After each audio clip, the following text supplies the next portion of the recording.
Hello and welcome back. आज हम continue करेंगे हमारा बायो का चैप्टर जो हमने इनिशियल जिसके कंसेप्ट हमने स्टडी कर लिए थे।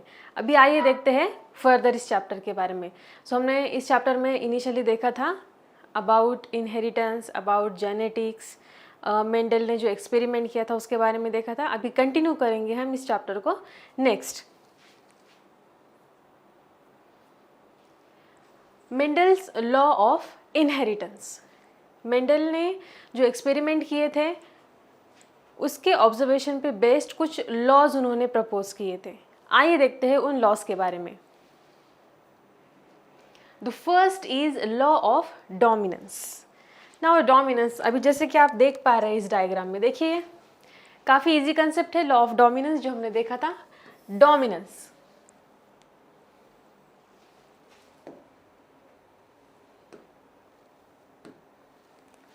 डोमिनेंस, इस वर्ड का मीनिंग हमने क्या देखा था? डोमिनेंस इस वर्ड का मीनिंग ही होता है जो ज़्यादा स्ट्रांग होता है। जैसे आप इस पिक्चर में देख पा रहे हो कि देयर आर टू कैट्स, यहाँ पे दो कैट्स है। तो देखिए ये वाली जो डोमिनेटिंग कैट है जो किसी और कैट के ऊपर अपना उसे डोमिनेट कर रही है, यानी उसे डरा रही है, ये स्ट्रांग है इसके कंपैरिजन में, दैट्स वाई ये कर पा रही है। इसी को कहते हैं dominance. So let's see about law of dominance. अब देखते हैं मेंडल ने उनके लॉ ऑफ डोमिनेंस में क्या बताया।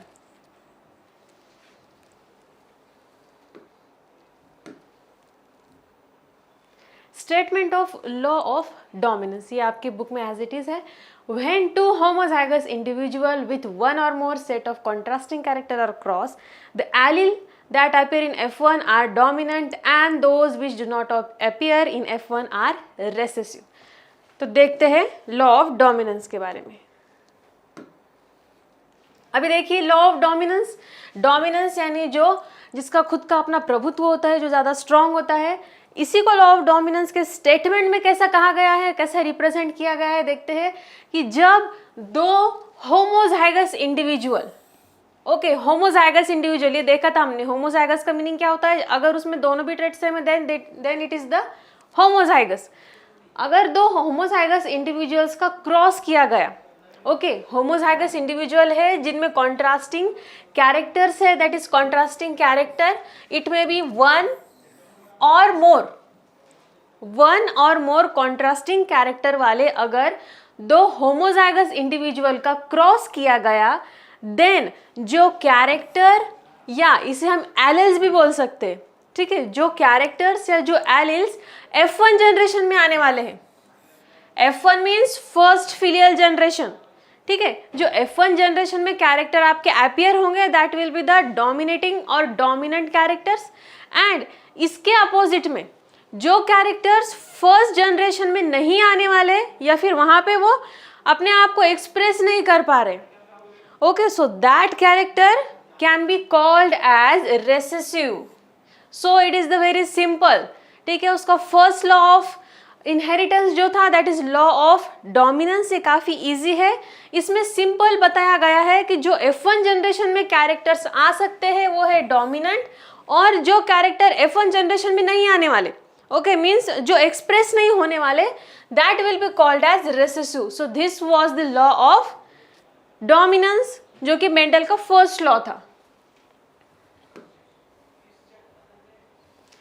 Then second is law of segregation, या इसी को ही कहा जाता है law of purity of gametes, ठीक है, प्यूरिटी।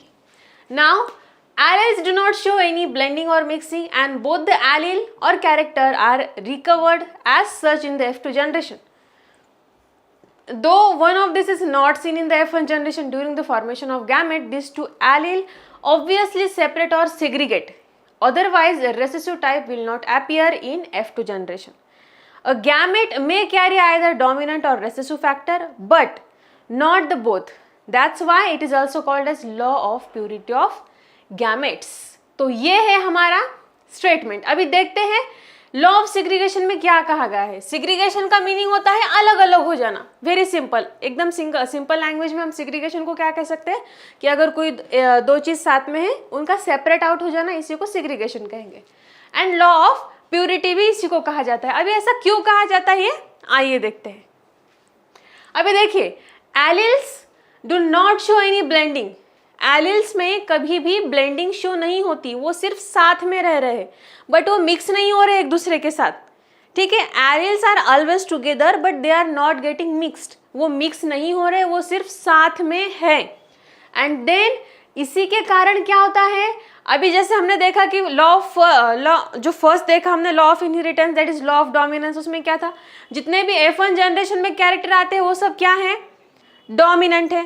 बट जब इस F1 जनरेशन की सेल्फिंग की गई और वहां से जो जनरेशन प्रोड्यूस होती है जिसको हम बोलते हैं F2 जनरेशन, सो F2 जनरेशन में रेसेसिव कैरेक्टर भी वापस से आपको दिखते हैं। ठीक है, अब ऐसा क्यों हो रहा है कि वो कैरेक्टर जो डोमिनेंट है वो F1 में नहीं दिख रहे बट वो F2 में दिख रहे हैं? इसका रीजन है ये लॉ ऑफ सिग्रीगेशन और द लॉ ऑफ प्यूरिटी। इसका मतलब क्या होता है, एलिल्स एक दूसरे के साथ रहते हैं बट वो एक दूसरे से मिक्स नहीं हो रहे हैं, वो सिग्रीगेट हो रहे हैं सेपरेटली सिग्रीगेट होके वो आगे की जनरेशन में जाते हैं। बस फर्क इतना होता है कि जो डोमिनेंट वाले होते हैं वो सब F1 जनरेशन में अपने आप को एक्सप्रेस कर पाते हैं और जो रेसेसिव होते हैं वो ये काम नहीं कर पाते। ठीक है, नाउ अभी जब फॉर्मेशन होता है गैमेट का, ठीक है, गैमेट का जब भी फॉर्मेशन होता है, this two allele obviously separate और सिग्रीगेट। वहां पे क्या होता है, अभी जैसे हमने देखा था T and capital T and small T. जब यहाँ इन दोनों का गैमेट बनने वाला है, देन ये वाला टी और ये वाला कैपिटल टी सेपरेटली आगे आते हैं। ठीक है, सेपरेटली नेक्स्ट जनरेशन में फॉरवर्ड होते हैं। इसी को कहते हैं लॉ ऑफ सिग्रीगेशन। और यही रीजन है कि जो रेसेसिव टाइप होता है या फिर जो रेसेसिव कैरेक्टर होता है, ये हमें F2 जनरेशन के अंदर भी वापस से अपीयर होता है। ठीक है, देखो समझ लीजिए इसको एक बार। जो लॉ ऑफ सिग्रीगेशन या फिर लॉ ऑफ प्यूरिटी है, इसमें क्या कहा गया है, इसमें ये कहा गया है कि एलिल्स हमेशा साथ में रहते हैं बट वो एक दूसरे के साथ कंबाइन मिक्सअप नहीं होते, वो सेपरेट हो सकते हैं। ठीक है, वो एक दूसरे के साथ रह रहे हैं बट वो एक दूसरे के साथ मिक्सअप नहीं हो रहे हैं। बट जब इन्हें अगली जनरेशन में जाना है उस वक्त ये अपने आप से इंडिपेंडेंटली सेग्रीगेट होते हैं, यानी सेपरेट होके आगे जाते हैं और आगे बढ़ के गैमेट्स फॉर्म करते हैं और फिर वो अगले आने वाली जो भी जनरेशन है वो जनरेशन बनती है। बस फर्क क्या होता है, जो F1 जनरेशन में कैरेक्टर्स है वो सब डोमिनेंट होते हैं, बट इसका मतलब ये नहीं कि जो भी रेसेसिव कैरेक्टर ही F1 जनरेशन में खत्म हो गए। ठीक है, वो भी F1 जनरेशन में प्रेजेंट है, वो साथ साथ ही है, बस वो अपने आप को एक्सप्रेस नहीं कर पाते। बट जब इसी F1 जनरेशन का वापस से क्रॉस किया जाता है या फिर सेल्फिंग की जाती है, फिर हमें जो F2 जनरेशन मिल रहा है उसमें वापस से रेसेसिव कैरेक्टर आते हैं। सो ये रेसेसिव कैरेक्टर क्यों आ रहे हैं, क्योंकि वहां पे है लॉ ऑफ सिग्रीगेशन, यानी एलिल्स सेग्रीगेट होते हैं अपने आप से। ठीक है, अपने आप वो साथ में रह रहे हैं बट वो सेपरेटली सेग्रीगेट होते हैं और नेक्स्ट जनरेशन में फॉरवर्ड होते हैं। एंड एक और बात, अब इसे लॉ ऑफ प्यूरिटी क्यों कहा जाता है, गैमेट में कैरी आइदर डोमिनेंट और recessive factor but not the both. ठीक है, जो भी हमारा गैमेट रेडी होता है, ठीक है, या फिर जो भी गैमेट फॉर्म होने वाला है, ये आइदर होगा डोमिनेंट, एक तो हो सकता है कि वो सिर्फ डोमिनेंट हो या फिर हो सकता है कि वो रेसेसिव हो। बट एक ही गैमेट डोमिनेंट और रेसेसिव नहीं हो सकता। That is called as law of purity, यानी गैमेट आइदर एक तो होगा भाई वो डोमिनेंट या होगा फिर वो रेसेसिव, दोनों भी होगा क्या, नहीं। So that is the law of purity. ये दोनों एक ही लॉ है और ये आते हैं सेकेंड लॉ ऑफ इनहेरिटेंस में, जिसको कहा जाता है that is law of segregation और law of purity. I hope इसके बारे में आपको समझ में आएगा, बस एक बार इसको रिवाइज कर लेते हैं आसान शब्दों में। ठीक है, लॉ ऑफ सिग्रीगेशन का मतलब होता है सिंपली अलग अलग हो जाना। Okay, now law of segregation, इसका मतलब होता है कि गैमेट या एलिल्स साथ में रहते हैं बट वो मिक्सअप नहीं होते। ठीक है, वो बस साथ में रहते एंड सेग्रीगेट होके वो सेपरेटली आने वाले जनरेशन में चले जाते हैं। एंड अनदर कि गैमेट एक तो हो सकता है कि वो डोमिनेंट है या फिर हो सकता है कि वो रेसेसिव है। ऐसा कोई भी गैमेट नहीं जो दोनों भी है। ठीक है, जो दोनों भी डोमिनेंट प्लस रेसेसिव है, ऐसा नहीं हो सकता। That is called as law of segregation and law of purity. Now this is the statement, when hybrid F1 forms gamete the alleles segregate from each other and enter in the different gamete. The gamete form are pure in that they carry only one allele each, either dominant or recessive allele, and hence this law is also described as law of purity. ठीक है, आसान शब्दों में देख लेते हैं. जैसे कि अगर कंसिडर किया गया कि कोई एक प्लांट है जो टीटी है यानी टॉल है, अभी जब इसका क्रॉस होने वाला है, सो F1 जनरेशन में ये एक जो सिंगल टी है ये उसका सेपरेटली चला जाएगा. ऐसा कोई ज़रूरी नहीं है कि ये टी इसके साथ ही जाएगा, नो. ठीक है, ये वाला टी इसका सेपरेट चला जाएगा, that is law of segregation. And plus अभी जब यहाँ पे ये वाला टी है तो फिर आने वाला इसका कैरेक्टर या फिर ये अपने आप को जब रिप्रेजेंट करेगा ये क्या होगा, डोमिनेंट. ठीक है, capital T is for dominant nature, that is tall. ठीक है, एक एग्जाम्पल, इसको एग्जाम्पल के तौर पे समझ के लीजिए. ठीक है, अगर कोई ऑर्गेनिज्म है जिसके पास टी है, then at the time of cross के टाइम क्या होता है, उसके गैमेट जब बनने वाले हैं तब ये वाला जो एक टी है वो अपना अपना सेपरेट सेग्रीगेट हो जाएगा नेक्स्ट जनरेशन में. उसको कोई भी नीड नहीं है कि वो उसके साथ वाला जो टी है, या फिर अगर हो सकता है कि वो हाइब्रिड है तो ये भी नेसेसरी नहीं है यहाँ कि इसके साथ ये चला जाएगा.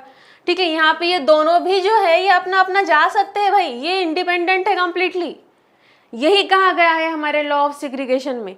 एंड अपना अपना जो भी है इनका कैरेक्टर, एक तो वो होगा डोमिनेंट या होगा वो रेसेसिव. दोनों भी एक सिंगल गैमेट के हो सकते हैं क्या, नहीं.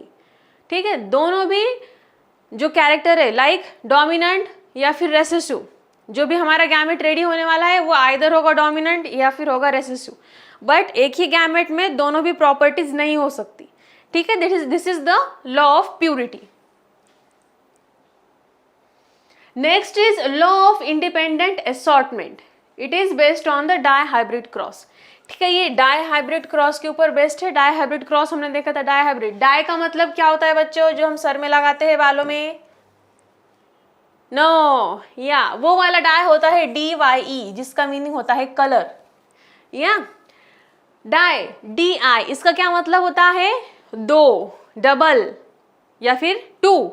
ठीक है, now dihybrid cross, this law is based on dihybrid cross. कौन सा वाला लॉ, लॉ ऑफ इंडिपेंडेंट असॉर्टमेंट.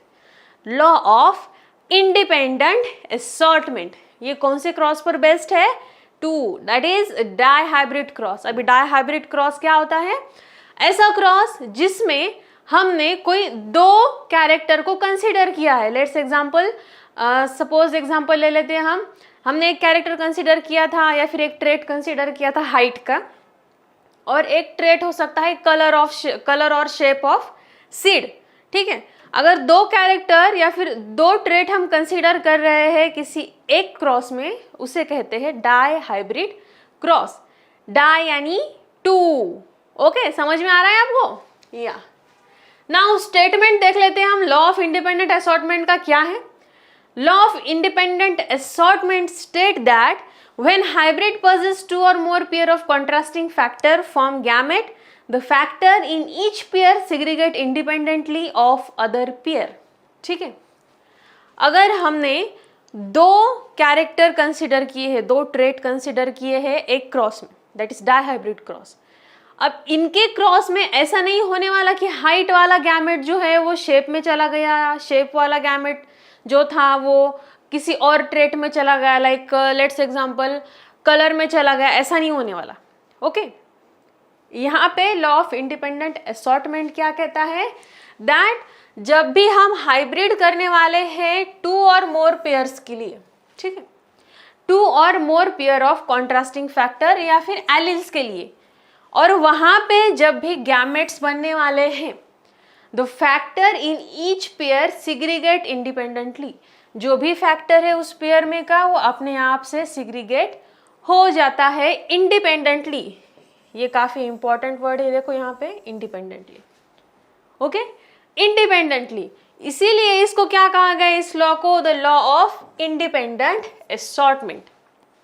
ठीक है, द लॉ स्टेट दैट जब भी हम कोई क्रॉस कर रहे हैं, कोई हाइब्रिड कर रहे हैं, जिस हाइब्रिड में दो या दो से ज्यादा कॉन्ट्रास्टिंग पेयर इन्वॉल्व है, ठीक है, दो या दो से ज्यादा कॉन्ट्रास्टिंग पेयर इन्वॉल्व है, उस टाइम पे जब भी वहाँ गैमेट बनने वाले हैं या फिर गैमेट फॉर्म होने वाले हैं, वहाँ पे जो भी गैमेट बनने वाले हैं वो इंडिपेंडेंटली सेग्रीगेट होते हैं, वो किसी और गैमेट पे या किसी और पेयर पर निर्भर या फिर उन पर डिपेंडेंट नहीं रहते।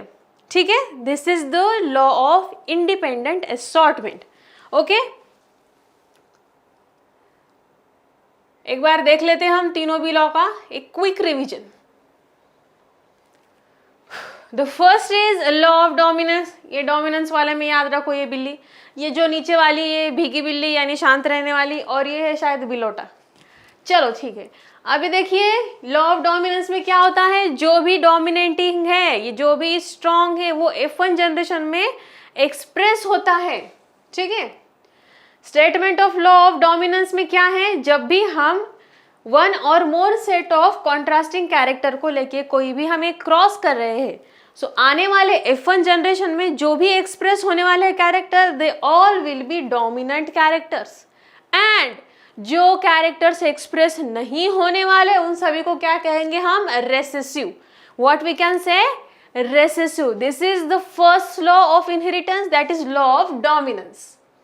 नेक्स्ट आता है लॉ ऑफ सेग्रीगेशन या फिर लॉ ऑफ प्यूरिटी। सेग्रीगेशन में भी क्या आता है कि जब भी F2 जनरेशन आ रही है हमारी F1 जनरेशन से, सो जो रेसेसिव कैरेक्टर थे हमारे जो F1 जनरेशन में नहीं शो हुए या जो F1 जनरेशन में दिखे ही नहीं सॉरी, वो सब रेसेसिव कैरेक्टर हमें कहाँ पे मिले, वो सब रेसेसिव कैरेक्टर हमें F2 जनरेशन में मिले। इसका क्या मतलब होता है कि डोमिनेंट एंड रेसेसिव दोनों भी जो ट्रेट है या फिर दोनों भी जो एलिल्स होते हैं ये साथ में रहते हैं, ये इंडिपेंडेंटली आगे जा रहे हैं, और एक गैमेट एक टाइम पे आइदर हो सकता है डोमिनेंट या फिर हो सकता है रेसेसिव, बट कोई एक सिंगल वाला गैमेट दोनों भी रोल प्ले नहीं कर सकता।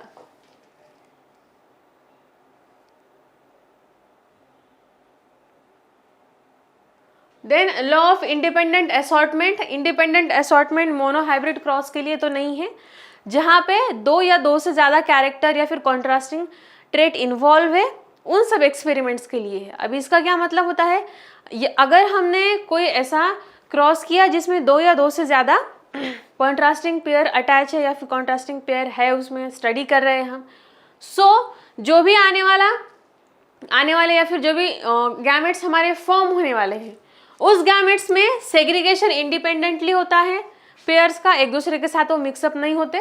इसी को कहा जाता है law of independent assortment. The factor of each pair segregate independently, मतलब वो कोई और पेयर के ऊपर डिपेंड नहीं है। This is called as law of independent assortment. Now इसके आगे देखिए कुछ कंसेप्ट दी गई है आपके टेक्स्ट बुक में। एक है बैक क्रॉस और एक है टेस्ट क्रॉस। बैक क्रॉस एक कोट आया था बीच में, देखो काफी जो रील्स पर ट्रेंड चल रहा था, पीछे तो देखो। सो उसी टाइप का है ये बैक क्रॉस, जिसमें हमें पीछे देखना है, यानी पीछे की जनरेशन की तरफ देखना है। आइए देखते हैं। अभी देखो ये है back cross. Back cross, back इस वर्ड का मीनिंग क्या होता है, पीछे, बैक साइड। आइए देखते हैं इसमें क्या कहा गया है। So back cross, it state F1 can also be crossed with the one of the two parents from which they were derived, either recessive or dominant. Such a cross is known as back cross. Back cross में क्या कर रहे हैं हम, जो हमारी F1 generation है इसका क्रॉस कर रहे हैं हम one of the parent with one of the parent. Parent कौन सा लेना है, जिस पेरेंट के क्रॉस को लेकर हमने F1 जनरेशन बनाया था उसी पेरेंट को यहाँ कंसीडर करना है, दैट इज पीछे तो देखो। ओके, F1 जनरेशन का अगर क्रॉस किया गया कोई एक पेरेंट के साथ, कौन सा parent, the parent which is used in the F1 generation, या फिर जो F1 जनरेशन को बनाने के लिए, प्रोड्यूस करने के लिए यूज किया गया, उसी के पेरेंट्स के साथ F1 जनरेशन का अगर क्रॉस करते हैं उसे कहा जाता है बैक क्रॉस। अभी देखिए यहाँ पे हम जो पेरेंट यूज करने वाले हैं वो रेसेसिव हो सकता है या फिर डोमिनेंट हो सकता है, इट डजंट मैटर। ठीक है, सो बैक क्रॉस एक काफ़ी इजी कंसेप्ट है। आपको इसके बारे में क्वेश्चन आ सकता है ऑब्जेक्टिव टाइप क्वेश्चंस में कि what is back cross. So back cross क्या है? Back cross it is the cross, ये एक क्रॉस है जिसमें हमें पीछे जाना है, ठीक है, पीछे जाना है। अभी जैसे देखो पीछे कैसे गए हैं, पेरेंट्स रहते हैं पहले, फिर पेरेंट्स से हमें क्या मिलते हैं उसके बाद में F1, ठीक है, पेरेंट्स का जब क्रॉस होता है उसके बाद में ही हमें F1 मिलता है। अभी बैक क्रॉस में क्या हो रहा है, इसी F1 का हमें क्रॉस कराना है पेरेंट के साथ, that's why it is called as back cross, ठीक है।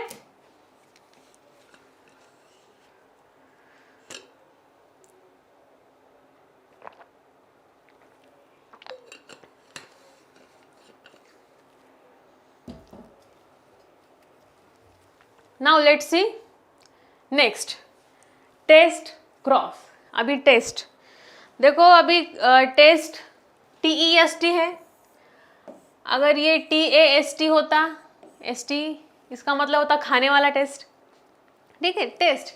अभी चलो टेस्ट इस वर्ड का क्या मीनिंग होता है बच्चों? यस, टेस्ट इस वर्ड का मीनिंग होता है चेक करना, एग्जामाइन करना, ठीक है।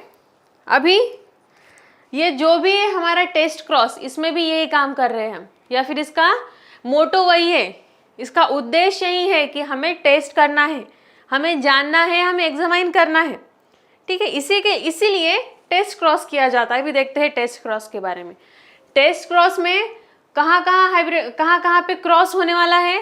F1 का हाइब्रिड जो भी है इसको क्रॉस किया जाने वाला है होमोजाइगस रेसेसिव पेरेंट्स के साथ, इसी को कहा जाता है टेस्ट क्रॉस, ठीक है। F1 हाइब्रिड का क्रॉस करने वाले हैं हम होमोजाइगस रेसेसिव पेरेंट के साथ। होमोजाइगस का क्या मीनिंग होता है यहाँ पे? जिसमें दोनों भी एलील सेम है, ठीक है। रेसेसिव है इसलिए small t and small t, so this is the homozygous recessive parent. अगर F1 के हाइब्रिड का क्रॉस किया गया होमोजाइगस रेसेसिव पेरेंट से, सो इस टेस्ट को या फिर इस क्रॉस को कहेंगे टेस्ट क्रॉस, ओके। नाउ अब इसका यूज क्या है? इसका यूज इसलिए है कि अगर आपको जानना है कि इंडिविजुअल जो है वो प्योर है या नहीं, देन हम इस क्रॉस को परफॉर्म करते हैं। कैसे?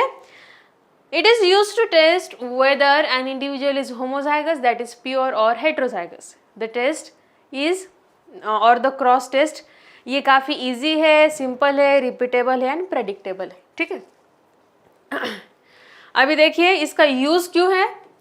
अगर आपको 2 मार्क्स पर इसके ऊपर कोई क्वेश्चन आता है आपके बोर्ड एग्जाम में, then you can write it very easily कि ये वाले जो भी टेस्ट है it is use to test कि जो भी आपका इंडिविजुअल है ये होमोजाइगस है या नहीं, या फिर ये हेट्रोजाइगस है क्या।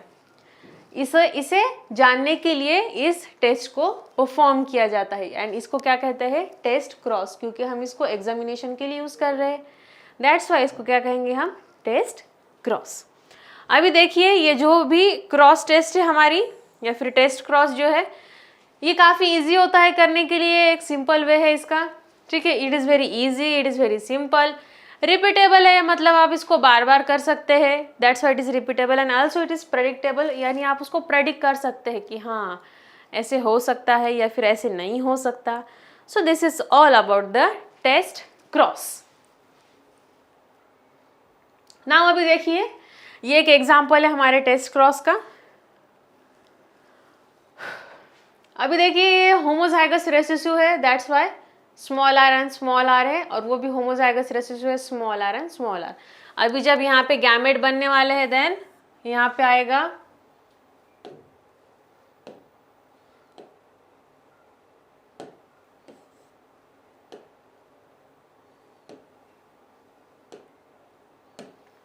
देखिए अब इसका सिग्रीगेशन होने के बाद R R, okay, and same here यहाँ पे भी small r and small r, ठीक है। अभी देखिए आगे क्या होने वाला है। अभी हमने एक डोमिनेंट फिनोटाइप का, अभी आपको हम क्या कर रहे हैं यहाँ पे टेस्ट क्रॉस कर रहे हैं, ठीक है, टेस्ट क्रॉस। आपको पता नहीं है कि आपके पास जो भी फ्लावर है या फिर जो भी एक ऑर्गेनिज्म है उसमें कुछ फिनोटाइप आपको दिख रहा है, बट आपके पास उसका जीनोटाइप नहीं है। ठीक है, अभी यहाँ पे देखिए इसका फिनोटाइप है डोमिनेंट, इसका कलर जो है ये पर्पल है, सो ये है हमारा डोमिनेंट।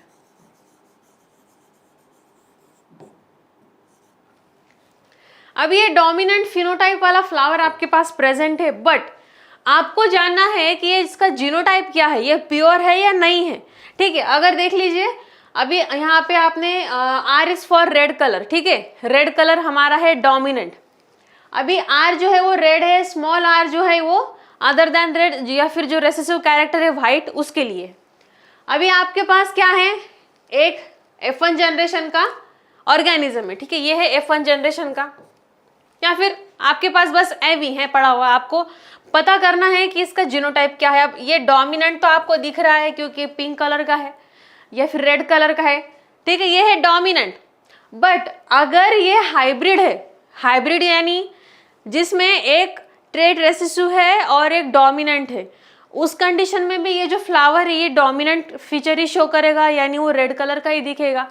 देन कंफर्मेशन अगर आपको चाहिए कि इसके जीनोटाइप कैसा है, इसका जीनोटाइप हाइब्रिड है या फिर प्योर है, सो आप यहाँ पे परफॉर्म कर सकते हैं टेस्ट क्रॉस। तो आइए देखते हैं टेस्ट क्रॉस के बारे में। ठीक है, अभी यह है आपका एक हाइब्रिड बोलिए या फिर एक अननोन जीनोटाइप वाला ऑर्गेनिज्म जिसका जीनोटाइप आपको पता करना है। अभी देखते हैं क्या करना है। अभी हमें लेना है होमोजाइगस रेसेसिव। होमोजाइगस रेसेसिव में आता है small are and small R, ठीक है, small R small R, okay. अभी यहाँ पे हमने दोनों तरफ स्मॉल आर ले लिया और इनका करते हैं हम क्रॉस। फिर यहाँ से जो गैमेट बनने वाले हैं वो यहाँ पे ये आर आर सेपरेटली सेग्रीगेट हो रहे हैं, ओके। यहाँ पे भी ये सेपरेट सेग्रीगेट होगा और यहाँ पे ये वाला सेपरेट सेग्रीगेट हो गया। अभी देखिए क्या होता है। अभी हमने ये लिया हमारा वो वाला प्लांट या फिर वो वाला ऑर्गेनिज्म जिसका हमें डोमिनेंट फिनोटाइप पता है बट जीनोटाइप नहीं पता। अभी जब इनका और इनका हमें क्रॉस कैसे करना है, अभी देखिए, जस्ट कंसीडर करते हैं कि ये डोमिनेंट है या फिर ये प्योर है, होमोजाइगस है। अगर ये होमोजाइगस है देन यहाँ पे क्या होने वाला है, capital R and capital are रहेगा, ठीक है। अभी capital R and capital are है। अभी जब इनका क्रॉस करेंगे हम तो यहाँ से क्या सेग्रीगेट होने वाला है, दोनों भी जो आने वाले ये दोनों हो गए कैपिटल आर। अभी आ गया पुनेट स्क्वायर। अभी हम यहाँ पे करेंगे इनका क्रॉस, ठीक है, small R capital R, small R capital are. Again यहाँ पे भी आ रहे, यहाँ पे भी आ रहे, small R capital R, small are and capital R, ठीक है।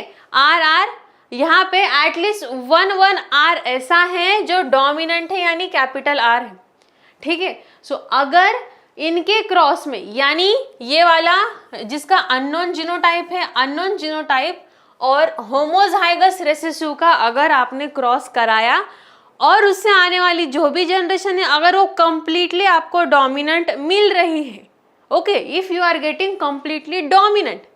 अभी डोमिनेंट आ रही है इसका मतलब अभी ये वाला देखिए आप, यहाँ पे आपको जो ये चारों भी फ्लावर ये पिंक या फिर रेड कलर के दिख रहे होंगे, इसका मतलब क्या है, ये सारे के सारे कैसे हैं, डोमिनेंट है।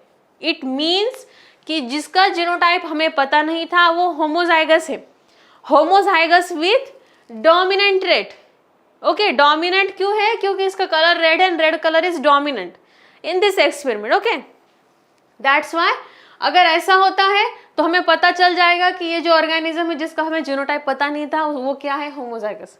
अभी एक और एग्जांपल ले लेते हैं।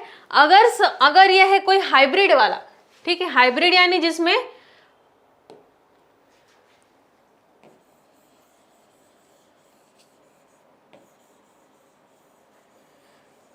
ठीक है, लेट्स कंसिडर कि जो अननोन जीनोटाइप जिसका है वो हो सकता है हाइब्रिड भी हो। अब हाइब्रिड कौन से कंडीशन में हो सकता है वो कि वो खुद ही कोई F1 जनरेशन का प्लांट हो या फिर F1 जनरेशन का ऑर्गेनिज्म हो जिसको बनाने के लिए जिसको बनाने के लिए कोई एक क्रॉस किया गया है, मोनो हाइब्रिड क्रॉस हो सकता है। नाउ अभी हम कंसिडर करते हैं कि ये है हेट्रोजाइगस, ठीक है, ये प्योर नहीं है उसके ट्रेट के लिए, ये है तो चलो ये डोमिनेंट है, ठीक है, ये कलर भी शो कर रहा है पिंक, बट ये हेट्रोजाइगस है, ये प्योर नहीं है। अगर इसको ऐसे कंसिडर किया, ठीक है, ऐसे कंसिडर करने के बाद इसको भी हमें क्या करना है, होमोजाइगस रेसेसिव के साथ इसका क्रॉस करवाना है। अभी देखिए, अभी इस कंडीशन में ये हो गया अपना capital R and small r। इस कंडीशन में भी फ्लावर हमारा डोमिनेटिंग नेचर शो करेगा, दैट मीन्स वो पिंक या रेड ही दिखेगा, बट ये हेट्रोजाइगस है, ठीक है, इसमें क्या है, एक ट्रेट हमारा dominant and one is recessive, ठीक है। अब इस कंडीशन में हमें इसको क्रॉस करवाना है वापस से उसी होमोजाइगस रेसेसिव के साथ। अभी होमोजाइगस रेसेसिव है, दैट्स वाई यहाँ पे भी आएगा अपना स्मॉल r। जब गैमेट फॉर्मेशन हो रहा है तब सेग्रीगेशन करके ये स्मॉल r सेपरेट या फिर सेग्रीगेट हो गए, ठीक है। नाउ अभी हमें क्या करना है, इसका क्रॉस करना है हमारे अननोन जीनोटाइप के साथ। अननोन जीनोटाइप के साथ कैसा क्रॉस होता है, देखिए अभी capital R and small r, ठीक है, यहाँ पे है ये कैपिटल R, यहाँ पे है स्मॉल r, ऊपर दोनों भी रेसेसिव है यानी स्मॉल r है। अभी देखिए capital R and small r, capital R small r, capital R small r, ठीक है, दोनों में भी एक एक R कैपिटल यानी एक एक डोमिनेंट है, दैट्स वाई ये दोनों भी जो फ्लावर आने वाले हैं ये कैसे हो गए, डोमिनेटिंग नेचर, इट मीन्स ये होने वाले हैं रेड और पिंक। नाउ स्मॉल r एक है और यहाँ से आया है स्मॉल r, दैट्स वाई यहाँ पे दोनों भी स्मॉल r हो गए। वापस से यहाँ पे स्मॉल r और ऊपर का स्मॉल r, ये तो रेसेसिव हो गया भाई, दैट्स वाई जो ये दो वाले फ्लावर है नीचे के ये कलरलेस है या फिर इनमें रेसेसिव कैरेक्टर एक्सप्रेस हुआ है। सो अब ऐसी कंडीशन, जिस कंडीशन में क्या हो रहा है आपका यहाँ, ये इसी को अब देखो हम ये सब कहाँ पढ़ रहे हैं, ये सब हम पढ़ रहे हैं अंडर द टेस्ट क्रॉस। हमें अगर जानना है किसी ऑर्गेनिज्म या फिर किसी प्लांट का उसका जीनोटाइप क्या है, ठीक है, फिनोटाइप तो आपको दिख रहा है, वो एक तो डोमिनेंट होगा या फिर रेसेसिव होगा, ठीक है। अगर रेसेसिव रहा तो सिंपल क्या होने वाला है कि उसके पास वो होमोजाइगस रेसेसिव ही होगा। अगर वो डोमिनेंट है तो हो सकता है कि वो डोमिनेंट है प्योर या फिर वो हाइब्रिड भी हो सकता है। सो अगर आपको ये पता करना है कि जीनोटाइप क्या है, सो उस कंडीशन में हम क्या करेंगे, टेस्ट क्रॉस। टेस्ट क्रॉस कौन से ऑर्गेनिज्म के साथ किया जाता है, it is done with homozygous recessive, okay, it is done with homozygous recessive only, okay.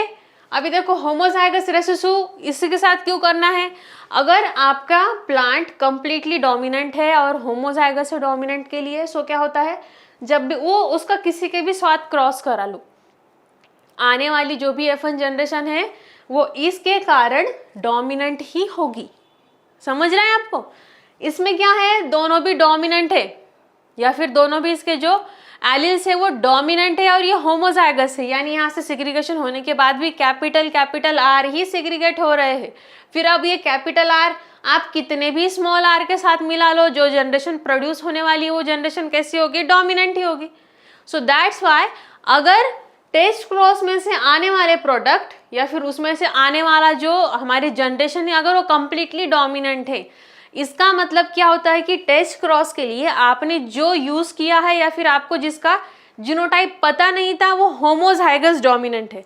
अभी इसके अपोजिट यदि आपके पास जो स्पेसीज है जिसका जीनोटाइप अननोन है, उसका जब होमोजाइगस रेसेसिव के साथ क्रॉस किया गया और आने वाली जनरेशन में हाफ प्रोड्यूस होते हैं डोमिनेंट नेचर के साथ और हाफ प्रोड्यूस होते हैं रेसेसिव नेचर के साथ, इसका मतलब क्या है कि जिसका जीनोटाइप आपको पता नहीं था उसका जीनोटाइप हाइब्रिड है, वो डोमिनेंट नेचर बता रहा है या फिर डोमिनेंट कैरेक्टर शो कर रहा है, बट वो उस ट्रेट के लिए प्योर नहीं है, वो हाइब्रिड है, ठीक है। सो यही है test cross.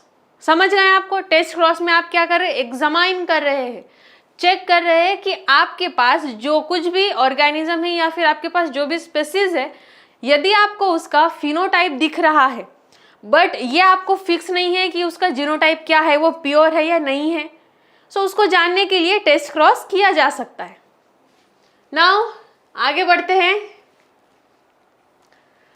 phenotypic expression of gene, it can be modified or influenced by the other gene, and these gene interaction are of two types. अभी देखिए, जो भी फिनोटाइप होता है जिनके एक्सप्रेशन का, इसको हम मॉडिफाई या इन्फ्लुएंस कर सकते हैं, ठीक है। मॉडिफाई या इन्फ्लुएंस हो सकता है फिनोटाइप विथ, कैसे होगा उसका मॉडिफाई या फिर वो इन्फ्लुएंस कैसे होगा, this gene interactions, sorry, it is influence by other genes, other gene के इन्फ्लुएंस के कारण वो चेंज हो सकता है। अब इसके टाइप्स कौन कौन से देखिए जीन इंटरैक्शन के, एक है इंट्राजेनिक इंटरैक्शन,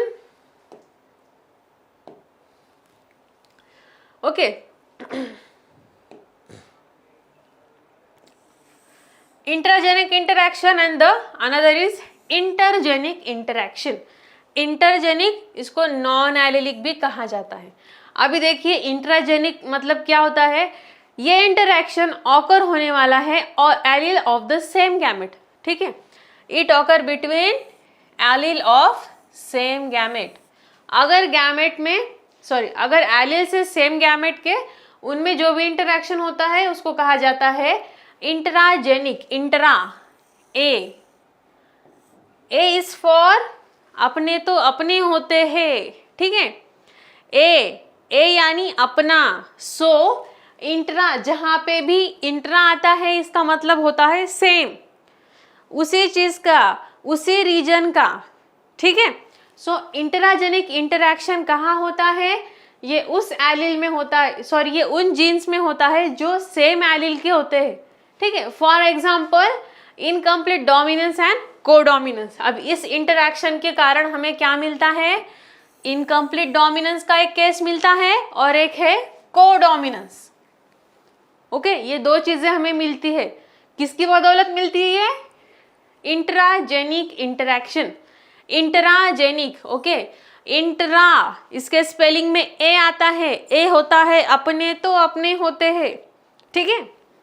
सो इंट्राजेनिक इंटरैक्शन ये कहाँ होने वाला है, ये होने वाला है alleles of the same gene, ठीक है। एक ही जीन के एलील के बीच में जो भी इंटरैक्शन होगा उसे क्या कहेंगे हम, इंट्रा, ए वाला, ओके, इंट्राजेनिक इंटरैक्शन। इसके एग्जाम्पल में क्या आता है, कोडोमिनेंस आता है, codominance and another is incomplete dominance, okay. The next is intergenic और non allelic interaction। अभी देखिए इसके अपोजिट में ही होने वाला है, ये एलिल्स होने वाले हैं यहाँ पे डिफरेंट जीन के, ठीक है। इंट्रा में क्या है, allele of the same gene, उसी का अपोजिट यहाँ पे होगा allele of the different gene. अब इसके एग्जाम्पल में है प्लियोट्रॉपी, पॉलीजीन्स, ये सब हम आगे स्टडी करने वाले हैं, ठीक है। सो अभी बस इतना एक बात अच्छे से याद कर लो कि क्या होता है, जो भी फिनोटाइप आने वाले हैं हमारे पास, ओके, इन फिनोटाइप के एक्सप्रेशन को हम चेंज कर सकते हैं, मॉडिफाई कर सकते हैं या फिर इन्फ्लुएंस कर सकते हैं बिकॉज ऑफ अदर जीन्स। अभी ये जो जीन के इंटरैक्शन है जिसके कारण हमारा फिनोटाइप चेंज होने वाला है, ओके। सो उन जीन के इंटरैक्शन को क्या कहा जाता है, इसके हैं दो टाइप्स, दो, ओके। द फर्स्ट वन जिसमें है ए, अपने तो अपने होते हैं वाला ए, that is intragenic interaction. Intragenic interaction इसका क्या मतलब होता है, इंट्राजेनिक यानी जो होते हैं alleles of the same gene में, ठीक है, सेम जीन के एलील्स में जो इंटरैक्शन होने वाले हैं that is your intragenic. And intergenic या फिर इसे क्या कहा जाता है, non allelic. It means the interaction of allele of different genes, ठीक है। सेम है यहाँ पे, बस आपको यहाँ पे क्या है, यहाँ जो वर्ड सेम है वहाँ पे उसको रिप्लेस करना है डिफरेंट से, ठीक है, सेम को रिप्लेस करना है डिफरेंट से। सो ये आपका बन जाएगा इंटरजेनिक या फिर नॉन एलिलिक इंटरैक्शन। और इसके एग्जाम्पल क्या है फिर, प्लियोट्रॉपी, पॉलीजीन्स, एपिस्टैसिस, ये सब हम आगे स्टडी करेंगे। सो आई होप कि यहाँ तक आपको अच्छे से समझ में आ गया होगा।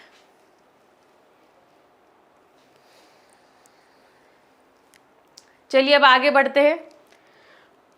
अभी हमने जो देखे हैं, अभी इंट्राजेनिक एंड इंटरजेनिक इंटरैक्शंस। उसमें जो फर्स्ट वाला था हमारा दैट इज इंट्राजेनिक, अपने वाला, उसमें हमने क्या देखा था example, incomplete dominance and codominance. So आइए देखते हैं इन्हें डिटेल में। फर्स्ट अभी देखिए, पहले हम देखते हैं इनकम्प्लीट डोमिनेंस के बारे में। इनकम्प्लीट डोमिनेंस में क्या होता है, जो दोनों भी जीन्स हैं ये अपने अपने पेयर को एक्सप्रेस करते हैं पार्शियली, ठीक है। अभी इनकम्प्लीट डोमिनेंस में दोनों भी जो पेयर है वो क्या करते हैं अपने आप, मतलब वहाँ पे कोई भी कंप्लीटली डोमिनेंट नहीं है या फिर कोई भी कंप्लीटली रेसेसिव नहीं है, दोनों यहाँ पे क्या कर रहे हैं, अपने आप को पार्शियली एक्सप्रेस कर रहे हैं, ठीक है। इसको भी बुरा नहीं, उसको भी बुरा नहीं, तू भी चल मैं भी चल, दोनों मिलके आते हैं और दोनों भी अपने अपने इफेक्ट या फिर अपने अपने एक्सप्रेशन शो करते हैं, बट पार्शियली। पार्शियली का मतलब क्या है, वो हल्के में या फिर थोड़ा सा ये शो कर पाते हैं अपने आप को, क्योंकि वो दोनों साथ में हैं अभी, ओके। सो इनकम्प्लीट डोमिनेंस में क्या होता है, वो दोनों पार्शियली अपने आप को एक्सप्रेस करते हैं। इसका एक एग्जांपल है, देखिए, एक है मिराबिलिस जलापा फ्लावर। अभी इस फ्लावर में देखिए क्या होता है, पेरेंट्स, आपको दिख रहा है क्या कुछ स्क्रीन का, ओके। अभी देखिए मिराबिलिस जलापा फ्लावर, ये एक एग्जाम्पल है इनकम्प्लीट डोमिनेंस का। इनकम्प्लीट, जिसका मीनिंग क्या होता है, जहाँ पे गैमेट अपने आप को पार्शियली एक्सप्रेस करते हैं, यानी दोनों भी अपने आप को थोड़ी थोड़ी तरह से एक्सप्रेस कर पाते हैं, वो हो गया पार्शियली, ठीक है। एग्जाम्पल में आता है मिराबिलिस जलापा फ्लावर। अभी देखते हैं क्या है इस फ्लावर के बारे में। अभी देखिए, इसके है पेरेंट्स, एक है भाई रेड फ्लावर है,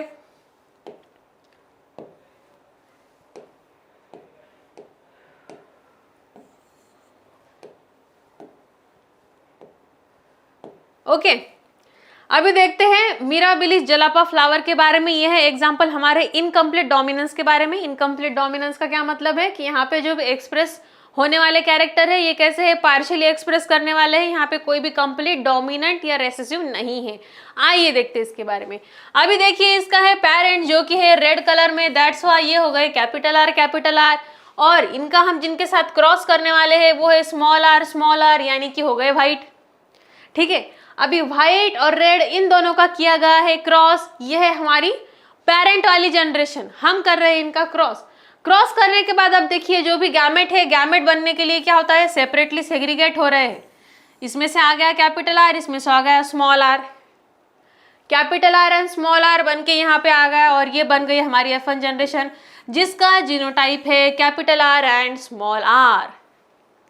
ओके, समझ गए यहाँ तक। अभी ये जो कुछ है हमारा capital R and small R, ये हमारी है F1 जनरेशन। F1 जनरेशन, अभी देखिए यहाँ पे क्या हो रहा है, हमारे जो पेरेंट्स थे, पेरेंट्स में है red and white colour of flower. जब इनका क्रॉस होके हमें F1 जनरेशन मिल रही है, अगर हमने नॉर्मल कंसिडर किया जो अभी तक हम पढ़ते आ रहे हैं कि जो भी डोमिनेंट वाला नेचर है वो कहाँ पे आने वाला है, F1 जनरेशन में। बट अब ये केस है हमारी इनकम्प्लीट डोमिनेंस की, ठीक है। तो यहाँ पे आने वाली F1 जनरेशन रेड होगी क्या, no no no no no. Incomplete dominance इसी को कहा गया है, रेड एंड व्हाइट को मिला के जो कलर बनता है, जो होता है हम लड़कियों का favourite, that is pink. So that pink colour will occur in your F1 generation और F1 हाइब्रिड। इस तरह के रिजल्ट को क्या कहेंगे, इनकम्प्लीट डोमिनेंस, कि भाई ना इन्होंने रेड को डोमिनेंट रखा ना व्हाइट को रखा, इन दोनों ने एक साथ आके पार्शियली अपने आप को एक्सप्रेस किया, ठीक है। ये पार्शियली जब इन्होंने एक्सप्रेस किया, सो क्या हुआ, रेड एंड व्हाइट का कॉम्बिनेशन जो होता है जिसको कहा जाता है पिंक, ओके, जिसको क्या कहा जाता है, लीजिए मेरे पास तो पिंक कलर ही नहीं है इसमें। सो दैट पिंक कलर वो आ रहा है आपके F1 हाइब्रिड में, F1 हाइब्रिड में, and this is called as incomplete dominance. Now अभी देखिए उसी को यहाँ पे एक पुनेट स्क्वायर में दिखाया गया है, capital R small R, capital R small R, ठीक है। अभी देखिए ये होगा F1 जनरेशन। अभी F1 जनरेशन का अभी हम यहाँ पे कर रहे हैं selfing. Okay, this F1 generation, इसका किया है हमने यहाँ सेल्फिंग, अपने आप से क्रॉस करवा दिया उनको, दैट इज सेल्फिंग। अभी देखिए इस केस में क्या होने वाला है। अभी देखिए F1 जनरेशन में हमारे पास पिंक कलर के फ्लावर्स है, पिंक कलर्ड फ्लावर। अभी पिंक कलर यानी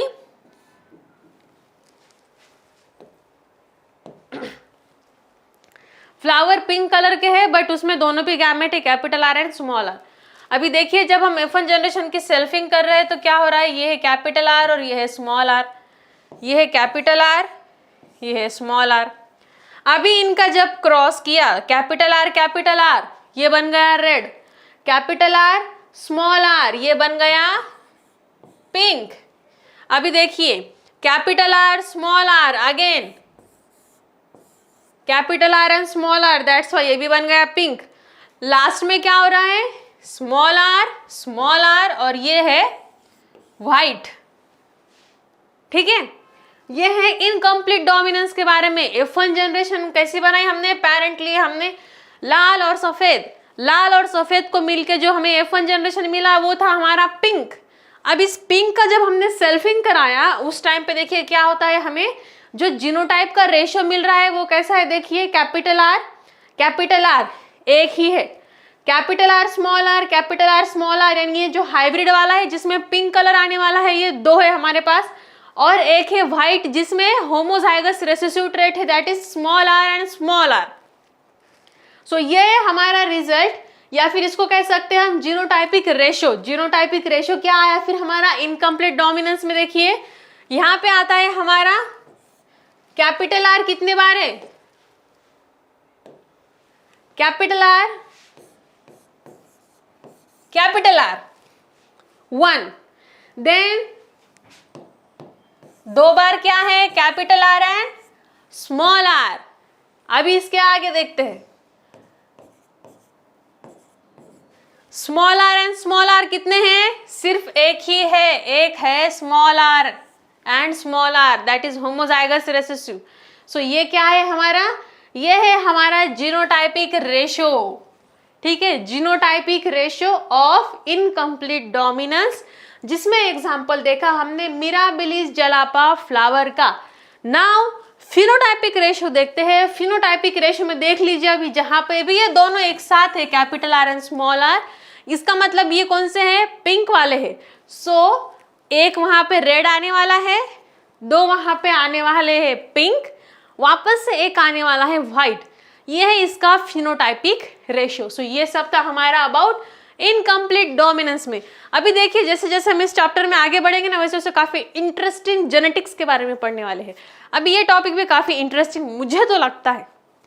ठीक है, अभी देखो कितना मतलब नेचर ने कितना बढ़िया बनाया है इस चीज को कि व्हाइट एंड रेड को मिला के इन दोनों का कॉम्बिनेशन बन रहा है पिंक। वही दिख रहा है आपको आने वाले F1 जनरेशन में, और इसी को क्या कहा जाता है, इनकम्प्लीट डोमिनेंस। एक बार ओवरव्यू कर लीजिए।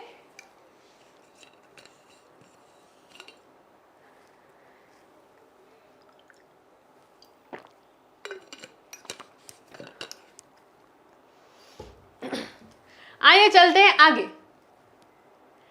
अब ये देखिए कोडोमिनेंस। कोडोमिनेंस को पढ़ते टाइम मुझे यही बात याद आती है। ये पोस्टर देख के आपको क्या याद आ रहा है, जन्मों के साथ ही हम साथ साथ हैं। सो सेम हम साथ साथ है, यानी हम इस डोमिनेंस में या इस केस में जो पढ़ने वाले हैं यहाँ पे क्या है, जो भी फिनोटाइप होने वाला है वो हमेशा साथ साथ है। जो भी फिनोटाइप आने वाले हैं साथ साथ रहने वाले आने वाले। आइए देखते हैं। Both the alleles of an allelomorphic pair express themself equally and independently in F1 hybrids. Equally and independently. अभी देखिए कोडोमिनेंस है ये। ओके, को का मतलब क्या होता है, को का मतलब होता है हम साथ साथ हैं। ठीक है, को का मतलब है साथ साथ रहने वाले, बट इसमें इंपॉर्टेंट वर्ड है इक्वली एंड इंडिपेंडेंटली। अभी देखिए इनकम्प्लीट डोमिनेंस में क्या हो रहा था, हमारा रेड प्लस व्हाइट को मिला के बन जा रहा था pink, red and white is equal to pink. इसमें क्या हो रहा है, पार्शियली एक्सप्रेस कर रहे हैं एक दूसरे को। अब जब बात आती है कोडोमिनेंस की, यानी हम साथ साथ है, कोडोमिनेंस में क्या हो रहा है, इक्वालिटी एंड इंडिपेंडेंस, ये दोनों भी उनको मिलता है। ठीक है, इक्वालिटी एंड इंडिपेंडेंस दोनों भी अपने आप को एक्सप्रेस करेंगे इक्वली एंड इंडिपेंडेंटली। यहाँ पे रेड एंड व्हाइट को मिला के पिंक नहीं बनने वाला।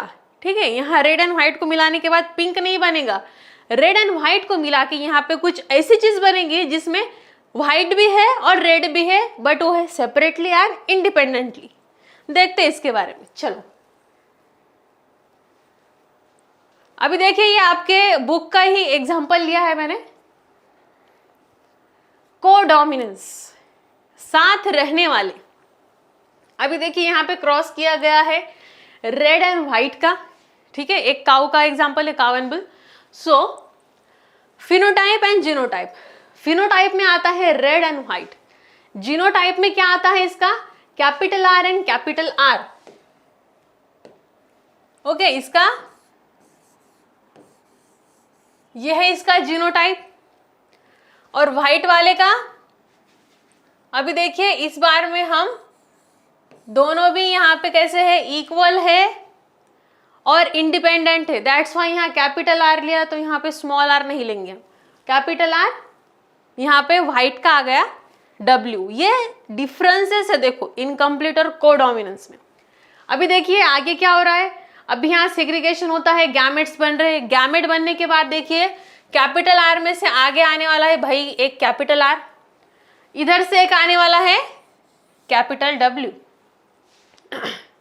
अभी देखिए यहां पे जो है रेड कलर, ये है फीमेल का, एंड दैट्स वाई अगर आने वाली जनरेशन फीमेल है, अभी देखिए यहां पे आपको इन दोनों का फिनोटाइप कैसे दिख रहा है, रेड भी है व्हाइट भी है, रेड भी है एंड व्हाइट भी है, इक्वली है। ठीक है, दोनों भी अपने आप को इक्वली एक्सप्रेस कर रहे हैं और मिक्स नहीं हो रहे। इसका मतलब इंडिपेंडेंटली अपने आप को वो एक्सप्रेस कर रहे हैं। ठीक है, अभी देखिए अभी ये है कैपिटल आर, ये है कैपिटल डब्ल्यू, ये यहाँ पे बन गया आर डब्ल्यू, जिसका रिजल्ट हमें फिनोटाइप में कुछ इस तरह से मिल रहा है। ठीक है, यहाँ पे भी सेम होने वाला है आर एंड डब्ल्यू। ठीक है, यहाँ पे भी क्या हो रहा है, आर एंड डब्ल्यू को मिला के सेम वैसे ही हमें कुछ एक्सप्रेशन मिल रहा है, ना कंप्लीट व्हाइट है ना कंप्लीट रेड है, दोनों भी एक साथ है एंड इंडिपेंडेंट है। पिंक नहीं हो रहे हैं यहाँ पे, वो रेड एंड व्हाइट सेपरेट ही रहने वाले हैं। ये हो गई आपकी F1 जनरेशन। F1 जनरेशन में आपको कुछ इस तरह से कैरेक्टर दिख रहे हैं। डोमिनेंस के बारे में अभी देखिए, कोडोमिनेंस में क्या है, कोडोमिनेंस में हमने लिया red and white, red and white का क्रॉस करने के बाद हमें जो भी F1 जनरेशन मिलने वाली है, वो F1 जनरेशन कैसी है हमारी, ना वो कंप्लीटली रेड है और ना ही वो कंप्लीटली व्हाइट है, दोनों भी कलर अपने आप को एक्सप्रेस कर रहे हैं सेपरेट वे में। और ये वाली F1 जनरेशन हमें मिल रही है जिसमें कोई भी कंप्लीट व्हाइट या कंप्लीट रेड नहीं है। अभी जब F1 जनरेशन का क्रॉस करके हम F2 जनरेशन बनाते हैं, सो F2 जनरेशन में हमें क्या मिलता है, वापस से capital R and capital are वाला, कैपिटल आर मिल गए और उन्होंने क्या बनाया, इधर रेड बनाया। देन यहाँ पे आता है हमारा कैपिटल आर एंड डब्ल्यू, और यहाँ पे बन गया वापस से सेम केस जो हमारा यहाँ F1 जनरेशन में था। वापस से फिर एक और स्पेसिस आती है जिसमें आर एंड डब्ल्यू दोनों भी होते हैं, वापस से F1 जनरेशन जैसी स्पेसिस एक हाइब्रिड बन के तैयार हो जाता है। और फिर वापस क्या होने वाला है, डब्ल्यू और ये डब्ल्यू मिला के एक व्हाइट भी बन जाता है। ठीक है, सो इसके अंदर जो भी हमारा रेशियो है, रेशियो सेम रहने वाला है जैसा हमने लास्ट वाले केस में देखा था। ठीक है, रेशियो में क्या है, capital R and capital are वाला 1। ठीक है, ये है capital R and capital are वाला 1। हाइब्रिड वाला है 2, दैट इज 1:2, 2:2, वापस से रेशियो इज 1। सो 1:2, 2:1, और ये है उसका जीनोटाइपिक रेशियो। जीनोटाइपिक रेशियो में क्या आता है, आर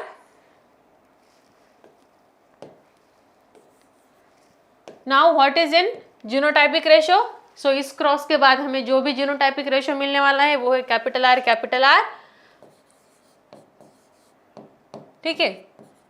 क्रॉस करके जो मिल रहा है RW एंड WW। अभी इनका रेशियो कैसा है, कैपिटल आर एक मिलता है, दोनों का हाइब्रिड 2 मिलते हैं, और वापस से जो WW है ये 1 मिलता है। सो ये सब था हमारा अबाउट द कोडोमिनेंस। कोडोमिनेंस में क्या होता है, हमारे जो ट्रेट है वो अपने आप को इक्वली एंड इंडिपेंडेंटली एक्सप्रेस कर पाते हैं, इसको क्या कहते हैं, कोडोमिनेंस। को का क्या मतलब होता है, हम साथ साथ हैं। ओके, आइए देखते हैं next. Now multiple alleles, more than 2 alternative form of allele in gene or a population which occupy the same locus। locus का मीनिंग होता है लोकेशन। ओके, लोकस का मीनिंग क्या होता है, लोकेशन। अगर एक क्रोमोसोम पर अल्टरनेटिव फॉर्म है कोई जीन का जो कि सेम लोकेशन पर है क्रोमोसोम के, so it's homolog is known as multiple alleles. अभी मल्टीपल एलील्स क्यों होते हैं, it is arise by the mutation of wild type of gene. Wild type of gene में जो म्यूटेशन होते हैं उस म्यूटेशन के कारण मल्टीपल एलील्स बन जाते हैं। अभी देखिए म्यूटेशन का क्या मीनिंग होता है, mutation it indicate some changes which are very sudden, which are non predictable. Okay, so any sudden changes in your genetics is called as mutation. Mutation का मीनिंग क्या होता है, mutation it means some sudden and drastic changes which are unpredictable, जो आप predict नहीं कर सकते, उन सभी चेंजेस को कहा जाता है म्यूटेशन। आई होप ये आपको समझ में आया है। अभी देखिए मल्टीपल एलील्स जब बनते हैं इसका मेन रीजन क्या होता है, mutation of the wild type of gene. Wild type of gene का जब म्यूटेशन, सडन चेंजेस जब होते हैं, इट इज कॉल्ड एज, या फिर वहां से क्या बनता है, फिर मल्टीपल एलील्स बनता है। Then a gene can mutate several time and produce series of alternative expression. अब ये जो जीन का म्यूटेशन मैंने आपको क्या बताया, म्यूटेशन का मीनिंग क्या होता है कि कुछ सडन एंड ड्रास्टिक चेंजेस। सो ये जो सडन एंड ड्रास्टिक चेंजेस है ये काफी टाइम हो सकता है, ऐसा नहीं कि एक बार होगा देन इट्स इनफ, नो, ये कंटिन्यू हो सकता है। देन वो जितने बार होने वाले हैं उतने बार वहां पे सीरीज प्रोड्यूस होगी कुछ अल्टरनेटिव एक्सप्रेशन की। जितने बार म्यूटेशन होगा उतने बार कुछ ना कुछ नया एक्सप्रेशन भी प्रोड्यूस होगा। Then different allele in a series show dominant recessive relation और मे शो कोडोमिनेंस और incomplete dominance among themselves. Wild type is dominant over all other mutant allele. अभी देखिए मल्टीपल एलील्स में से आपको वाइल्ड टाइप जीन के बारे में याद रखने के कुछ इंपॉर्टेंट सेंटेंसेस है कि मल्टीपल एलील्स क्यों बनते हैं, जब भी म्यूटेशन होता है वाइल्ड टाइप ऑफ जीन का तब वहां पे मल्टीपल एलील्स बन जाते हैं। अब ये म्यूटेशन जो है, ये म्यूटेशन कैसे, ये कंटिन्यूअसली होने ही वाले हैं एंड जितने भी बार ये म्यूटेशन हो गए उतने बार कुछ ना कुछ अलग एक्सप्रेस होता है, ठीक है, उतने बार जो भी एक्सप्रेशन मिलेंगे आपको डेफरेंट होंगे। And one more and most important thing ये है कि जो वाइल्ड टाइप के जीन होते हैं ये हमेशा ऑलवेज ये कैसे होते हैं, ये डोमिनेंट होते हैं over the other. Okay, so the gene which are wild type gene ये हमेशा डोमिनेंट होते हैं over all other mutant alleles. Okay, ये हमेशा जितने भी म्यूटेंट एलील है उन सभी पर डोमिनेंट होते हैं, ठीक है। आइए चलते हैं आगे। Now few phenotype and genotype in drosophila. ये कुछ फिनोटाइप एंड जीनोटाइप है ड्रोसोफिलिया के। अभी देखिए ये क्यों हो रहा है ऐसा, ये सब है मल्टीपल एलील्स के कारण। देखिए जितने बार भी ये मल्टीपल एलील्स हो रहे हैं, म्यूटेशन हो रहे हैं, हर बार जो एक्सप्रेशन आने वाला है वो डिफरेंट होगा। ये उसी का एक एग्जाम्पल है। अभी देखिए नॉर्मल विंग्स, उसका जीनोटाइप ऐसा कर दिया VG+, ठीक है। ये है नॉर्मल विंग्स, नॉर्मल विंग्स के लिए जीनोटाइप किया है v, g and plus VG+। अभी ये है निक जीन, सॉरी निक विंग, इस विंग के लिए क्या किया, वी जी और ऊपर लगा दिया एन आई। Then notch wing, notch wing में क्या किया है, वी जी और ऊपर से एन ओ लगा दिया। एंड स्ट्रैप विंग वी जी ऊपर से एस टी। वेस्टिजियल विंग्स सिर्फ वी जी। ठीक है, अभी ये सब है फिनोटाइप जो भी है, ये सिर्फ ये है हमारे ड्रोसोफिला। ओके, जो ड्रोसोफिला स्पेसीज है, उस ड्रोसोफिला स्पेसीज में ड्यू टू म्यूटेशन या फिर ड्यू टू मल्टीपल एलिल्स एक सीरीज प्रोड्यूस हो रही है।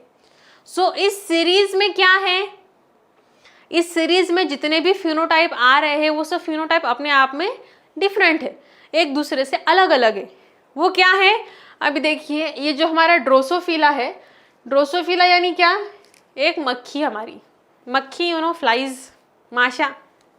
या अभी देखते हैं इसमें फिनोटाइप में क्या है। देखिए फिनोटाइप में फर्स्ट नॉर्मल विंग्स, उनके विंग्स यदि नॉर्मल है देन ये है नॉर्मल विंग्स, और इसका जीनोटाइप बना दिया वी जी और उसके ऊपर लगा दिया प्लस, प्लस माने नॉर्मल।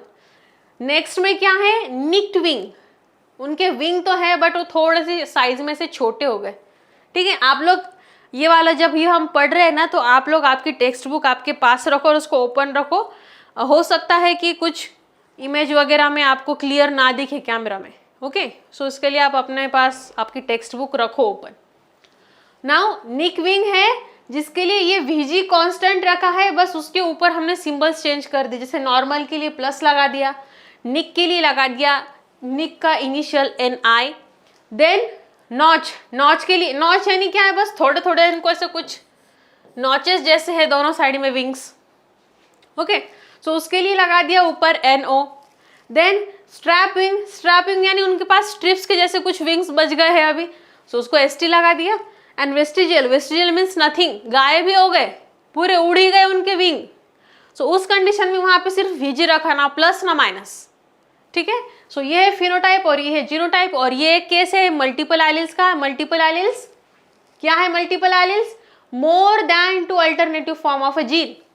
एक ही जीन है, बस उसके डिफरेंट अल्टरनेटिव फॉर्म्स है and it is placed on a same locus on a chromosome, और ये क्रोमोसोम के किसी एक ही जगह पे मौजूद है।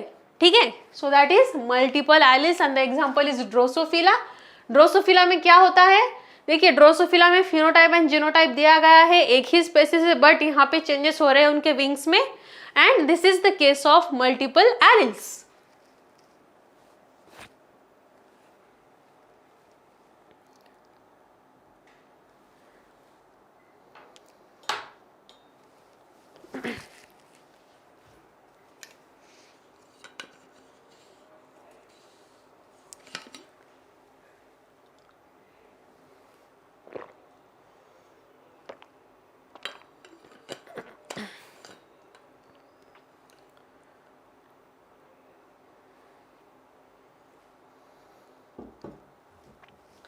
देखिए अभी इसके बाद हम एक काफी इंटरेस्टिंग टॉपिक को डिस्कस करेंगे जिसका नाम है प्लियोट्रॉपी। प्लियोट्रॉपी, प्लियोट्रॉपी में क्या होता है, एक सिंगल जीन होता है जो कंट्रोल करता है टू डिफरेंट रेट को। Okay, single gene will control two different rates. एक ही जीन है बट वो कंट्रोल करने वाला है दो डिफरेंट रेट्स को। ठीक है, and this phenomenon is called as pleiotropic gene and sorry, उस जीन को कहा जाता है प्लियोट्रॉपिक जीन। प्लियोट्रॉपिक जीन माने एक सिंगल जीन जो कंट्रोल करता है टू और मोर डिफरेंट ट्रेट्स को। जीन एक ही है भैया, बट ये क्या कर रहा है, ये कंट्रोल कर रहा है, किसे कंट्रोल कर रहा है, ट्रेट्स को। कितने ट्रेट्स, टू और more than two. It is called as pleiotropy and this phenomenon is called as sorry, ऐसे जीन्स को बोलते हैं प्लियोट्रॉपिक जीन और इस फिनोमिना को कहा जाता है प्लियोट्रॉपी और प्लियोट्रॉपिज्म। ठीक है, अभी देखिए इस केस में जो फिनोटाइप होता है, ये फिनोटाइप होता है हमारा 1:2। ठीक है, जो फिनोटाइप आता है ये 1:2 आता है। 1:2 क्या है, जो हमने डोमिनेंट एंड रिसेसिव के बारे में देखा था, सो 1:2 ही आता है। और जनरली जो हमने अभी तक देखे थे एक्सपेरिमेंट, उसमें क्या होता था, 3:1 आता था। यानी जो 3 स्पेसिस होते थे, ये 3 स्पेसिस होते थे डोमिनेंट कैरेक्टर के साथ, और जो एक रहता था वो होता था रेसेसिव के साथ। ठीक है, बट इन प्लियोट्रॉपी यहाँ पे क्या हो रहा है, 1:2 ही रेशो आता है हमारा फिनोटाइप का। इसका रीजन क्या है कि जो एक रेसेसिव होता है ना लास्ट वाला, जो एक लास्ट में रेसेसिव हमेशा बनता ही है, वो रेसेसिव यहाँ पे डेथ मर जाता है। वाई? बिकॉज प्लियोट्रॉपी में हमने क्या देखा है इनिशियली कि एक सिंगल जीन ही होता है जो 2 या मोर देन 2 को कंट्रोल करता है, डिफरेंट रेट को कंट्रोल करता है। सो जो भी हमारा रेसेसिव होगा या फिर जो भी हमारा एक स्पेसीज होगा, उसमें सिर्फ ये मतलब उसमें ये जो हमारा कंट्रोलिंग जीन है वो एब्सेंट होगा, ठीक है। सो दैट्स वाई वो वाला जो भी ऑर्गेनिज्म होगा जिसमें ये जीन एब्सेंट है, वो ऑर्गेनिज्म जीवित नहीं रह पाएगा, वो मर जाएगा। एंड दैट्स वाई प्लियोट्रॉपी में जो फिनोटाइपिक रेशियो होता है ये सिर्फ 1:2 होता है। यानी जो 1 है ये रहेगा अपना होमोजाइगस डोमिनेंट, एंड जो सेकेंड वाले हैं 2 ये हाइब्रिड रहेंगे, यानी इसमें दोनों का भी हाइब्रिड होगा, ठीक है। सो ये है प्लियोट्रॉपी में। अब देखते हैं इसके बारे में आगे, काफ़ी इंटरेस्टिंग एग्जाम्पल है प्लियोट्रॉपी, जिसमें देखिए आपको एग्जाम्पल है सिकल सेल का। तो पहले देख लेते हैं हम सिकल सेल डिसीज़ के बारे में। अभी देखिए सिकल सेल एक ऐसा डिसीज़ है, ये first of all it is a genetic disease, ठीक है। सिकल सेल जो होता है ये एक जेनेटिक डिसीज़ है। इस डिसीज़ में क्या होता है, जो पेशेंट है उसके आरबीसीज, ओके, जो ब्लड सेल्स है ये अपना शेप चेंज कर लेते हैं। कैसे? ऐसे।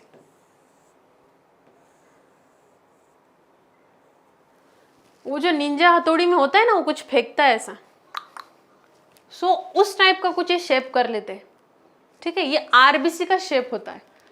अभी सिकल सेल ये एक जेनेटिक डिसीज है जिसमें आरबीसी का सेल कुछ ऐसे हो जाता है, लाइक क्या बोल सकते हैं हम इसको, जैसे चांद दिखता है ना कभी कभी थोड़ा सा, सो उस शेप में आ जाता है, इसको बोलते हैं सिकल सेल। अभी आरबीसी अपने आप का शेप चेंज करके कुछ इस तरह से बन जाते हैं। अभी चलो भाई क्या मतलब क्या लेना देना है इस कंडीशन का और ह्यूमन हेल्थ का। अभी देखिए आरबीसी में होते हैं हमारे हीमोग्लोबिन के मॉलिक्यूल्स, और हीमोग्लोबिन के मॉलिक्यूल्स क्या करते हैं, हमें ऑक्सीजन को प्रोवाइड कराने में मदद करते हैं। अभी आरबीसी ऐसा बन गया हमारा सिकल सेल, अभी यहाँ पे उतना सरफेस एरिया बचा कि वो किसी हीमोग्लोबिन के मॉलिक्यूल को कैरी कर सके। अभी हीमोग्लोबिन का मॉलिक्यूल ये कैरी नहीं कर पा रहा, इसका मतलब ऑब्वियस है कि वो ऑक्सीजन को भी कैरी नहीं कर पाएगा। अगर किसी बंदे में ऑक्सीजन ही कैरी नहीं हो रहा, सो उसकी हेल्थ कंडीशन क्या ही होगी। सो ये सब सिम्टम्स या फिर ये सब कॉम्प्लिकेशन आते हैं सिकल सेल एनीमिया के पेशेंट में, ठीक है। और सिकल सेल एनीमिया के लिए कॉज सिर्फ एक ही है और वो है जेनेटिक। इसका रीजन सिर्फ एक ही होता है, जेनेटिक। इसमें क्या हो रहा है, आरबीसी का शेप कुछ इस तरह से हो जाता है और इसकी वजह से काफ़ी इफेक्ट होता है। इसका इफेक्ट होता है सबसे पहले बॉडी के ऑक्सीजन लेवल पे, फिर जो ब्लड की क्वालिटी है वो नहीं रहती, दैट्स वाई अल्टरनेटिव। या फिर इसी का इफेक्ट एक ऐसा भी होता है कि पेशेंट की जो इम्यूनिटी सिस्टम है वो काम नहीं कर पाती, ठीक है। उसको जितना उसके बॉडी ने वर्क करना चाहिए वो नहीं कर पाता, उसे हमेशा वीकनेस रहेगा, उसको ब्रीथिंग में प्रॉब्लम होगा क्योंकि उसके पास ऑक्सीजन नहीं आ रहा। फिर इन सभी का एक इफेक्ट होगा उसके हार्ट पर, हार्ट भी अच्छे से काम नहीं कर पा रहा। सो ये सब काफ़ी complicated disease and complicated symptoms आते हैं सिकल सेल में। अभी सिकल सेल एनीमिया जो है ये एक है जेनेटिक डिसीज। तो अब देखते हैं कि इसका ट्रांसफर कैसे हो रहा है। और एक बात अच्छे से याद रखिए कि सिकल सेल एनीमिया एग्जाम्पल है हमारे प्लियोट्रॉपी का, ठीक है। It is the example of pleiotropy. Pleiotropy में क्या है, क्या होता है प्लियोट्रॉपी में, कोई एक ही जीन कंट्रोल करता है मोर देन 2 ट्रेट्स, ठीक है, अलग अलग ट्रेट को कंट्रोल करता है। एंड दैट्स वाई यहाँ पे फिर इसके अंदर क्या होता है, यहाँ पे जो भी जनरेशन आने वाली उसमें से जो लास्ट वाला जनरेशन में जो भी लास्ट वाला ऑर्गेनिज्म रहने वाला है वो ऑलवेज डाई होगा, क्योंकि उसके पास वो कंट्रोलिंग जीन एब्सेंट है, ठीक है। कंट्रोल करने वाला जीन जो है उसके पास एब्सेंट है। दैट्स वाई कोई ना कोई एक जो लास्ट का बचा हुआ है उसमें वो टैब बोलने वाला है पक्का। चलिए देखते हैं इसमें। अभी देखिए पेरेंट्स है, पेरेंट्स का फिनोटाइप है, एक है सिकल सेल कैरियर, दूसरा भी है सिकल सेल कैरियर। कैरियर यानी क्या, उनके जीनोटाइप में जीन प्रेजेंट है सिकल सेल का, बट उनमें कोई फिनोटाइप नहीं, वो पॉजिटिव नहीं है इस डिसीज के लिए। उस कंडीशन को बोलते हैं कैरियर, मतलब उनके पास वो जीन है जिसके कारण ये डिसीज हो रहा है, बट वो लोग इस डिसीज के साथ पॉजिटिव नहीं है, वो सिर्फ कैरी कर रहे हैं इस डिसीज का जीन। अभी देखिए sickle cell carrier and sickle cell carrier, अभी इसके लिए हमने यहाँ पे यूज किया है HbA and HbS, A and S। ठीक है, फिनोटाइप में दोनों भी कैरियर हैं। कैरियर के लिए हमने यहाँ पे यूज किया है HbA एंड HbS। ठीक है, सेम इस वाले पेरेंट के साथ भी है HbA एंड HbS। अभी देखिए यहाँ पे हो रहा है इनका क्रॉस, और क्रॉस करने के बाद हमें यहाँ पे क्या मिल रहा है गैमेट, एक है HbA और एक है HbS। यहाँ पे भी सेम मिल रहा है, एक है HbA और ये दूसरा है HbS। अभी जब इनका क्रॉस किया HbA एंड HbA यहाँ पे बन गया एक। ठीक है, HbA एंड HbA। अभी AA है, इसका मतलब ये नॉर्मल है। ठीक है, ये जो भी ऑर्गेनिज्म प्रोड्यूस होने वाला है यहाँ, ये कैसा है, ये है नॉर्मल। अभी ये है normal. Second HbA and HbS को मिला के ये बन गया वापस से सिकल सेल कैरियर। ओके, ये है सिकल सेल का कैरियर। अभी HbA एंड HbS से किधर से बन गया, अभी दूसरा HbA एंड HbS बन जाएगा यहां से।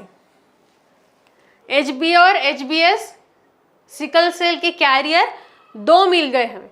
अभी सबसे लास्ट पार्ट जो डेंजरस है, यहाँ पे क्या है, HbS और HbS दोनों को मिला के एक पेशेंट जो सिकल सेल एनीमिया का पॉजिटिव पेशेंट है।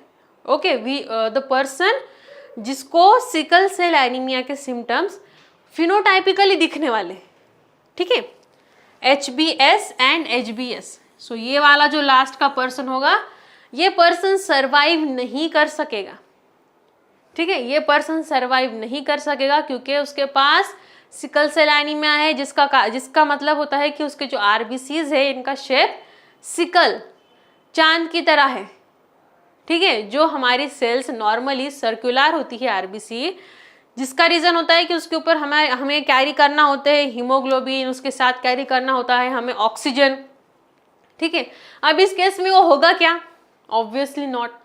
सो ये है सिकल सेल की कंडीशन, और यह है एग्जाम्पल प्लियोट्रॉपी का। प्लियोट्रॉपी में क्या होता है, एक सिंगल जीन ही क्या कर रहा है, कंट्रोल कर रहा है मोर देन 2 ट्रेट्स। सो इसमें भी वैसे ही देखिए HbA HbS, HbA HbS, HbA वाला जो है ये कंट्रोलिंग है। अगर HbA प्रेजेंट नहीं है किसी ऑर्गेनिज्म में, F1 जनरेशन के या फिर F2 जनरेशन के, देन वो ऑर्गेनिज्म लाइव नहीं रह सकता, क्योंकि HbA क्या कर रहा है, वहां पे कंट्रोल कर रहा है इस डिसीज को। ठीक है, अभी यहाँ पे क्या हो रहा है, HbA और HbS जहाँ पे दोनों एक साथ है, इसका मतलब है कि वो सिर्फ कैरियर है, उनके पास इस डिसीज के कोई भी सिम्टम्स नहीं होने वाले। हाँ, ये हो सकता है कि वो इस डिसीज को आगे कैरी करेंगे अगर उन्होंने, ठीक है, अगर सिकल सेल कैरियर है दोनों भी, जिनके बीच में मैरिज करवा दी गई, वो दोनों भी सिकल सेल एनीमिया के कैरियर है, देन इस कंडीशन में जो उनका आने वाला ऑफस्प्रिंग है, सो चांसेस क्या है, फर्स्ट ये है कि वो नॉर्मल होगा कंप्लीटली। ठीक है, सेकेंड हो सकता है कि वो सिकल सेल एनीमिया का कैरियर है, जिसके डबल चांसेस है, एंड सबसे लास्ट वाला चांस ये हो सकता है कि उसको सिकल सेल एनीमिया ही होगा या फिर वो पॉजिटिव होगा इस डिसीज के साथ। ठीक है, सो ये है प्लियोट्रॉपी, और उसमें ये हमने एग्जाम्पल देखा सिकल सेल एनीमिया का।